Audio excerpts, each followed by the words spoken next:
નમસ્કાર। Hello friend, આજે હું આવી ગયો છું એક ભિલોડાની હિડન જગ્યા પર, જે જગ્યા રળિયામણી સુંદર અને કુદરતી સૌંદર્યથી ભરપૂર જગ્યા છે, જે અમારા ભિલોડા તાલુકાના એક ગામ છે, જે ગામ અહીંયાથી આડા હાથરોલથી 7 આંટીનો રોડ છે, જે રોડ જાય છે રાજેન્દ્રનગર ચોકડી સુધી।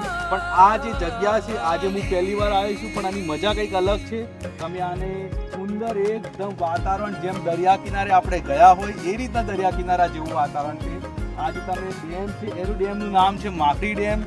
આ ડેમ તમે જોઈ શકો છો, એનું લોકેશન, એના આજુબાજુના ઘરો અને એટલી બધું લીલી હરિયાળી છે, જે કુદરતે પ્રકૃતિને ખીલાઈ છે, એ સૌંદર્ય છે।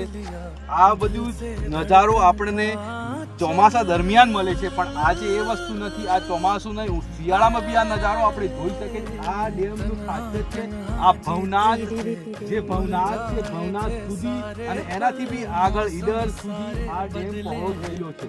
અને આ જે ડેમ છે, એ ડેમની ખાસિયત એવી, કદી બી પાણી આ ડેમમાં ખૂટતું નથી।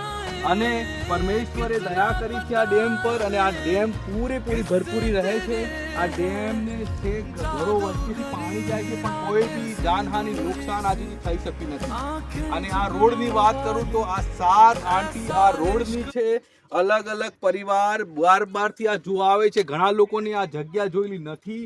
આ જગ્યા આડા હાથરોલ કહેવાય છે। આડા હાથરોલથી આપણે અંદર જઈએ તો રાજેન્દ્રનગર ચોકડી સુધી 7 આંટીવાળો રોડ છે।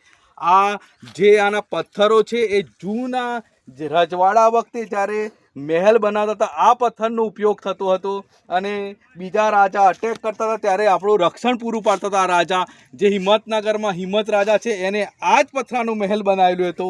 આપ જોઈ શકો છો આ પથ્થરને। અને વિશેષકર આગળનો જે ડુંગર છે, એ ડુંગરનું બી સુંદર એ કુદરતથી ભરપૂરી છે। માઉન્ટ આબુ જેવો જ અહીંયા નજારો છે, તમે જોઈ શકો છો।